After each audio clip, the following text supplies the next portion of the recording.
وَلْتَكُنْ مِنْكُمْ أُمَّةٌ يَدْعُونَ إِلَى الْخَيْرِ وَيَأْمُرُونَ بِالْمَعْرُوفِ وَيَنْهَوْنَ عَنِ الْمُنْكَرِ وَأُولَئِكَ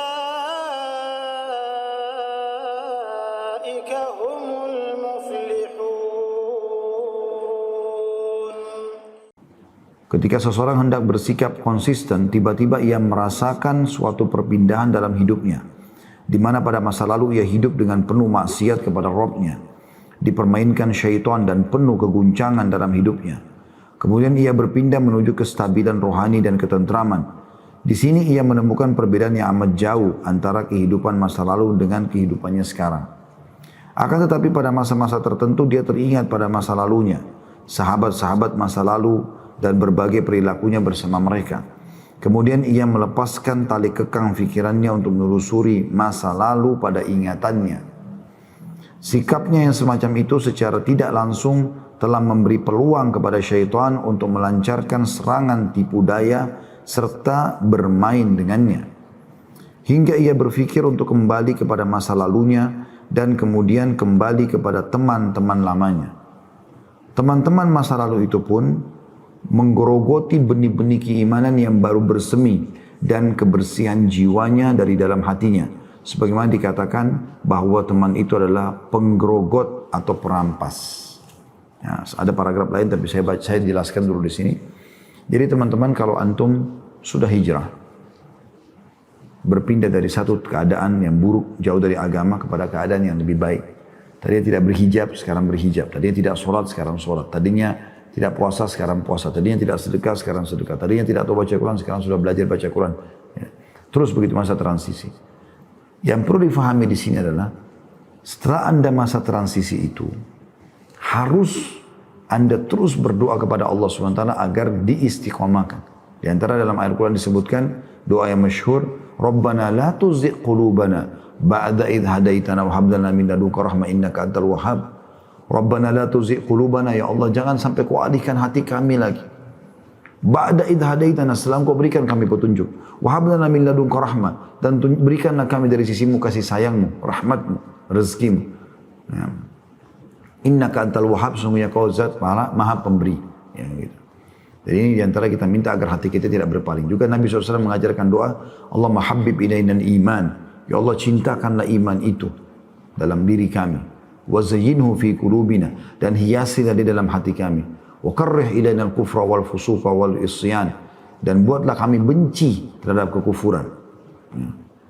Terhadap kekufuran, وَكَرِّهْ إِلَيْنَا الْكُفْرَ وَالْفُسُوقَ, dan perbuatan kejahatan, وَالْإِصْيَانَ, dan pelanggaran-pelanggaran. وَجَعَلْنَا مِنَ الرَّاشِدِينَ, dan jadikan kami termasuk orang yang mendapatkan petunjuk. Kan gitu. Jadi kita gitu. Itu yang pertama, kalau Anda sudah mulai hijrah, maka Anda harus selalu berdoa kepada Allah SWT. Kalau belum hafal doa tadi, Anda bisa baca doa apa saja yang minta kepada Allah diistiqomahkan. Yang kedua, Anda harus mengisi waktu-waktu lowong Anda yang dulu Anda, atau waktu-waktu yang sekarang lowong, yang dulu Anda pernah isi dengan kemaksiatan. Misal, jam 10 sampai jam 11 malam dulu Anda sering ke karaoke. Misal, jam 11 sampai jam 12 malam Anda sering misalnya ke diskotik. Sekarang Anda sudah hijrah, sudah tobat. Supaya kenangan itu tidak datang, sibukkan diri dengan hal yang positif di waktu itu. Misalnya jam 10 sampai jam 11 dengarkan ilmu, pengajian. Jam 11 sampai jam 12 ini Anda hitung sudah waktu tidur. Sibukkan dengan tidur. Atau misalnya Anda lakukan kegiatan yang lain gitu kan. Misal membaca Al-Quran, berzikir, ya, berdiskusi hal-hal positif sama keluarga, ya. Mengajarkan anak-anak apalah gitu kan. Misal contoh, walaupun ini sudah waktu malam ya, tapi ini contoh saja. Intinya Anda isi waktu yang dulu pernah terisi dengan kemaksiatan di masa sebelum hijrah. Sekarang jangan sampai kosong, karena syaitan hanya bisa menguasai pikiran orang yang kosong. Kapan kita berbuat maksiat teman-teman sekalian? Kalau waktu kita lagi lowong, kita lagi santai, lagi berlihai-lihai, kita lagi duduk, lagi segar, di situ pintu syaitan sangat terbuka. Dia bisa masuk untuk membuat Anda mulailah nonton film ini ke film itu, cerita ini ke cerita itu, karena Anda punya banyak waktu lowong. Makanya dimaksimalkan di sini. Ya. Dan ini Anda harus lakukan yang kedua. Isi waktu-waktu lowong Anda sekarang dengan perbuatan-perbuatan yang baik yang dulunya pernah Anda lakukan di waktu-waktu itu untuk berbuat maksiat. Yang ketiga, tuntut ilmu syar'i. Terus perdalam ilmu agama, karena ilmu agama ini bagikan bodyguard. Ya, kalau Anda punya ilmu agama, Anda mau makan, mau minum, mau tidur, mau bergaul, mau bekerja, pasti ilmu agama akan bicara, ini boleh, ini nggak boleh. Dia akan pandu kita. Yang keempat, ya, Anda membentuk komunitas. Tentu yang poin ketiga ini ilmu dan mengamalkannya. Yang keempat bentuk komunitas. Supaya Anda punya komunitas tersendiri. Yang betul-betul komunitas itu beda sama komunitas lain. Karena dulu misalnya Anda pada saat masih belum hijrah, banyak temannya. Teman-teman itu pada support, pada suka ketawa-ketawa dan segala macam lah. Sekarang Anda sudah hijrah. Ketawa dalam Islam dibolehkan. Bertemanlah sama teman-teman yang baik-baik, yang soleh. Yang hiburan mereka pun, kalaupun ketawa memang cerita nyata. Benar, bukan bohong, bukan segala macam. Hiburannya, kalau dia butuh biologis adalah ke pasangan halalnya, bukan ke perzinahan. Hiburannya kepada tilawah Al-Quran, majelis ilmu, bukan lagi ke musik-musik seperti itulah. Ya. Itu kurang lebih gambarannya. Karena kalau tidak, maka kita akan digerogoti dengan syaitan berusaha agar teringat sesuatu. Kenangan masa lalu supaya kita mau mengulanginya. Seperti itulah.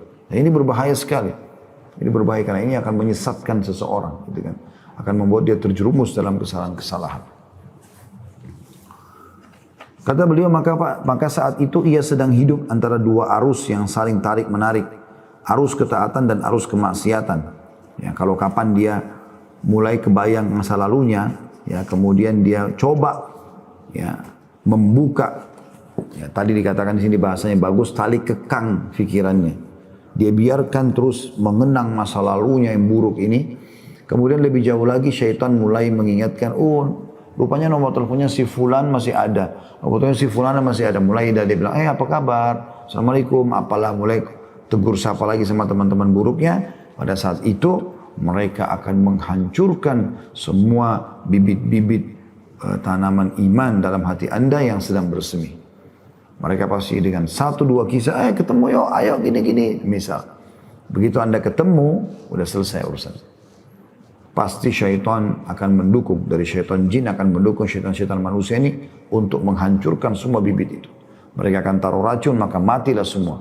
Dan pada saat itu kata penulis di sini, maka saat itu ia sedang hidup antara dua arus yang saling tarik-menarik. Arus ketaatan yang tadi ada potensi dalam dirinya dan arus kemaksiatan. Sedang ia sendiri hidup di dalam kondisi pertempuran psikologis antara kebenaran dan kebatilan. Oleh karena itu, dalam suatu kisah tentang seseorang yang telah membunuh 100 jiwa. Seorang alim berkata kepadanya, pergilah engkau ke negeri fulan, karena sesungguhnya di negeri itu terdapat orang-orang yang menyembah Allah. Dan hendaknya engkau menyembah Allah bersama mereka dan jangan engkau kembali ke negerimu, karena sesungguhnya negerimu itu adalah negeri yang buruk. Ya, hadits ini masyhur diriwayatkan oleh Bukhari Muslim. Anda tentu sudah tahu hadis ini tentang kata Nabi SAW, ada seseorang yang telah membunuh 99 jiwa. Kemudian dia datang kepada seorang abid. Abid berarti suka ibadah tapi nggak punya ilmu. Kemudian dia bertanya, saya sudah bunuh 99 jiwa. Sekarang saya mau tobat. Kira-kira Allah terima nggak tobat saya? Maka karena abid ini, orang yang suka ibadah tapi nggak punya ilmu, dia nggak faham ilmunya, maka dia mengatakan 99 jiwa. Mana bisa kau diampuni? Maka orang ini karena putus asa dibunuhlah orang itu sekalian. Jadi genap 100 kata Nabi SAW. Dia terus jalan sampai bertemu dengan seorang yang alim. Orang yang faham agama, punya ilmu yang bagus, yang luas. Lalu dia tanya, saya sudah bunuh 100 orang. Allah masih terima tobat saya enggak? Kata orang tersebut, ya Allah Maha Pengampun. Maka orang itu pun menyatakan dirinya dia mau bertobat. Dia kembalikan hatinya kepada Allah SWT. Dia beristighfar dan bertobat kepada Allah. Kemudian dia minta saran dari orang alim itu. Kata orang alim itu, mulai sekarang kau pergi ke negeri fulan, ada negeri yang kau bisa datangi di sana. Sana banyak orang soleh, ikuti mereka sampai kau meninggal, ibadah sama mereka. Dan jangan kau kembali ke negerimu karena negerinya terkenal orang-orang yang hampir semuanya buruk. Jangan kau kembali karena mereka akan merusaknya. Maka orang ini pun menuju ke negeri yang ditunjuk tadi orang soleh. Subhanallah, di tengah jalan meninggal dia. Belum sampai ke negeri yang dia mau beribadah nih, meninggal. Tapi dia sudah niat dalam hatinya ingin bertobat nasuha.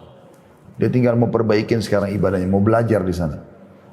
Begitu meninggal, kata Nabi SAW, Allah mengutus 2 malaikat. Satu malaikat rahmah yang mau bawa ruhnya, yang menandakan dia adalah ahli surga, dan satu malaikat penyiksa yang ingin mendaftarkan dia atau membawakan dia ke dalam neraka. Maka Allah subhanahu, dan ini mereka berebut nih, ruhnya dibawa oleh siapa? Allah mendatangkan malaikat lain dalam sosok manusia lalu menengahi kedua malaikat ini. Lalu berkata, ada apa masalah kalian? Lalu mereka berdua ceritakan. Kata malaikat yang menjadi penengah ini, coba ukur jarak langkah dia. Kalau jarak langkah dia ke negeri yang dia mau perbaikin semua perbuatannya itu lebih dekat, maka malaikat rahmah yang membawanya. Kalau dia lebih dekat dengan negerinya yang buruk, maka yang membawanya malaikat penyiksa. Kata Nabi SAW, maka Allah melebihkan jarak lebih dekat menuju ke tempat tobatnya 1 jengkal saja, bedanya. Maka dia pun dibawa oleh malaikat rahmah. Jadi kita lihat di sini teman-teman sekalian, bagaimana pentingnya seseorang jangan sampai merusak taubatnya. Jangan lagi membuka pintu-pintu kecenderungan mengingat masa lalunya. Gitu kan. Jadi sebenarnya berlaku juga pada hal-hal yang lain ya. Jadi mengenang masa lalu terlalu berlebihan ini bisa berbahaya. Termasuk Anda mengenang amal soleh. Kalau Anda cuma sekedar menjadikannya sebagai sebuah pemicu agar bisa Anda menjaga hal yang sama atau Anda lebih baik sekarang, itu masih mungkin boleh. Tapi masalahnya kadang-kadang ada orang, oh dulu saya sudah 10 tahun menjadi pengurus masjid, pengurus yayasan. Sekarang saya sudah tidak lagi. Ya 10 tahun lama, sekarang tidak apa-apalah saya bermaksiat, na'udzubillah. Dia bilang begitu misalnya. Maka dia bermaksiat setahun, bisa saya maksiat setahun itu mungkin lebih besar dosanya, hukumannya daripada pahala yang dia dapatkan selama 10 tahun tadi. Misal contoh, gitu kan. Ada orang begitu subhanallah. Dia orang baik, tapi karena dia buka dirinya untuk bergaul dengan orang bebas, maka akhirnya terjerumus dalam kesalahan-kesalahan. Dan ini bahaya. Untuk kembali kepada tangga yang pertama, keimanan yang pertama, atau poin pertama tadi, masalah orang soleh itu sulit. Bisa tapi sulit. Saya sering bahasakan, kemaksiatan itu ibarat seperti sebuah jurang teman-teman sekalian. Kalau Anda sudah berada di tepi jurang, di atas gunung, apa yang Anda lakukan supaya tidak jatuh ke dalam gunung, atau jatuh dari gunung itu? Ya. Berhenti dan kembali. Minimal Anda berhenti. Jadi kalau ada kesempatan berbuat dosa, berhenti. Itu minimal. Ya. Maksimalnya adalah tinggalkan. Karena kalau Anda bilang, saya mau coba dulu jatuh nggak sih?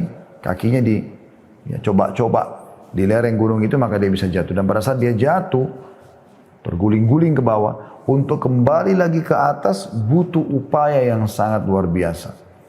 Harus punya alat-alat, tenaga, segala macam untuk dia bisa naik kembali ke atas.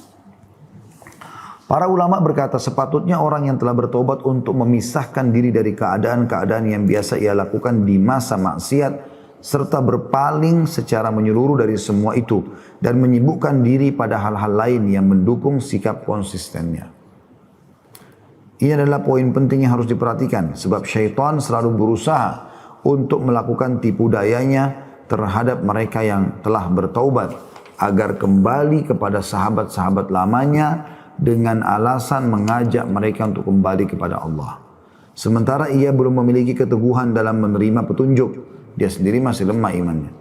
Ini adalah suatu kesalahan dalam langkah strategi pengaturan waktu saja. Yang wajib ia lakukan adalah memperkuat diri dan selalu waspada dengan cara memperkaya diri dengan ilmu-ilmu agama sebagai perisai diri untuk menangkal syubhat dan syahwat yang akan dihadapi dalam perjalanan dakwanya. Jika karakteristik dai telah sempurna, maka saat itu ia boleh bertemu dengan sahabat-sahabat lamanya untuk mengajak mereka kepada Allah dengan selalu memohon perlindungannya. Jadi kalau betul-betul dia sudah berbekalkan ilmu yang luas, keimanan yang luas, dan memang dia hanya murni mau bertemu dengan temannya, dan dia yakin bisa mendakwahi mereka, itu tidak ada masalah. Tapi kalau hanya sekedar mengenang masa lalu, pernah berduaan sama perempuan ini, pernah pergi sama teman-temannya ke tempat acara ini dan itu, misalnya, dan itu buruk maksiat, maka ini akan langsung membuat semua ya apa yang sudah dia lakukan dan dia tanam dari keimanan hancur lebur gitu kan. Tapi kalau dia sudah punya ilmu agama yang kuat, kemudian dia ingin mendakwai teman-temannya yang dulu karena dia tahu ada masa lalu yang kelam dengan cara-cara syar'i tentunya ya, dengan cara-cara syar'i, maka itu adalah hal-hal yang insya Allah dibolehkan ya, dan tidak ada pelanggaran di dalamnya. Allahu a'lam.